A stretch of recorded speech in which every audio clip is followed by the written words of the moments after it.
যেটুকু সময় তুমি তাকো কাছে, মনে হয় এ দেহে প্রাণ আছে। বাকিটা সময় যেন হৃদয় আমার নেমে আসে অতই আদার। যেটুকু সময় তুমি তাকো পাশে, যেটুকু সময় তুমি তাকো কাছে, মনে হয় এ দেহে প্রাণ আছে। বাকিটা সময় যেন মরণ আমার হৃদয় জুড়ে নামে অতই আদার। সালামু আলাইকুম সম্মানিত ভিউয়ার। আসলে আপনজন যদি আপনার গালাত থাকেন, তে এটা আপনারা কি জীবনও বহুত বড় পাওয়া, আর নাইলে আপনার জীবন চারিদিকে অন্ধকার। একটা ছোট মোটো ঘটনা আপনারা কইম। আমি দুঃখ প্রকাশ করলাম, এটা গানের একটা কলি হইলাম, এটা কোনো খারাপ কিছু নাই, বাজনাও নাই। যে এটাই খুব বুঝাইতাম চাইছি আর কি, যে একজন খারিপ মানুষ যদি জামাইয়ের গালাত বউ থাকে, কিংবা বউর গালাত জামাই থাকে, অথবা আপনার বাচ্চাইন তখন মা বাপর গালাত, এই যে শেষ সময় আর এরা যদি গালাতি হরি দেন, ফাঁস থেকে হরি দেন, খাস থেকে হরি দেন, তে জীবনও অন্ধকার নামিয়ে আইয়ে। এর লাগি আপনার একজন ভদ্র মহিলারে গত সপ্তাহ দেখলাম বিচারি ফাও ফুলি গেছে আপনার।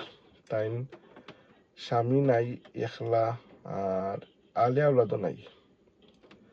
এখন চারিদিকে অন্ধকার, রাত্রে ঘুমাইতে পারেন না। এদেশে তো আপনারা জানেন জিন্নত হলের আবির্ভাব আছে, জিন্নত হলেও চাতাইনি। খুবই অসহায়ত্বর মাঝে আর কি।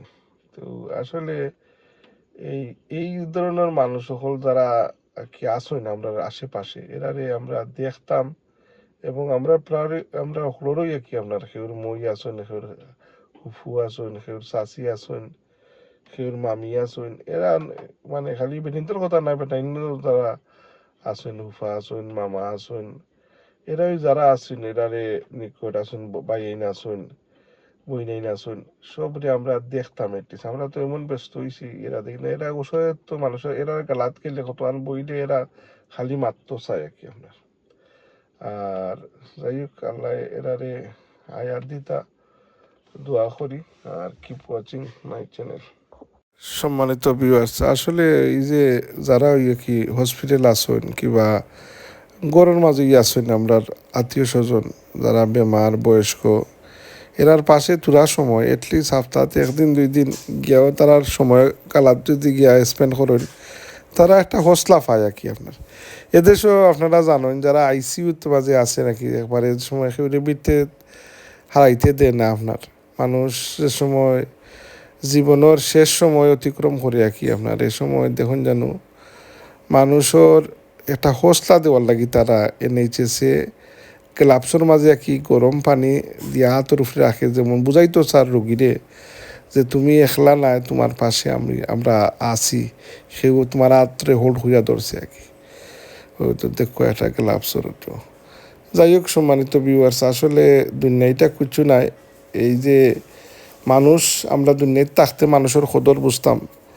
আর যারা দেখুন যেন নিঃস্ব, যে ভদ্র মহিলার কথা হইলাম, এই নালে আওলাদ নাই। অনেক মানুষ আছে এরা আলে আওলাদ নাই, কিন্তু আত্মীয় স্বজন আছেন। আত্মীয় স্বজনের দায়িত্ব হইল ইতা মানুষরে কি আপনার সাহারা দেয়া, মুখ দি এরার গালাতকে যদি তোরা মাতই ন, এটাও একটা সাপোর্ট দেওয়া কি। আর আল্লাহ জিন ফরির সরারত থেকে এই বার্ধক্যজনিত বেমার সকলেরই আইব। আর শেষ সময়ে দেখুন জানো আপনারা কি মানুষে মাত্র চায়, মানুষ নিঃসঙ্গ হয়ে যায়। যদি যে সময়ে এই বেটিটা আপনার যে মানুষের ভদ্র মহিলা হতো, স্বামী নাই, আর একজন আছেন তাই, এই আর ভদ্র লোক আছেন তাই ওয়াইফ মারা গেছেন 2-1 বছর আগে। তো এরা কি আসলে ও যে নিঃসঙ্গ অবস্থায়, দেশও হইলে তো আপনার উঠানো বইলে আপনি আশপাশের মানুষ পাইলা, কিন্তু এদেশেও তো মানুষ পাই থাকবেই। যাই হোক, আমার এই চ্যানেলটা দেখবার দোয়া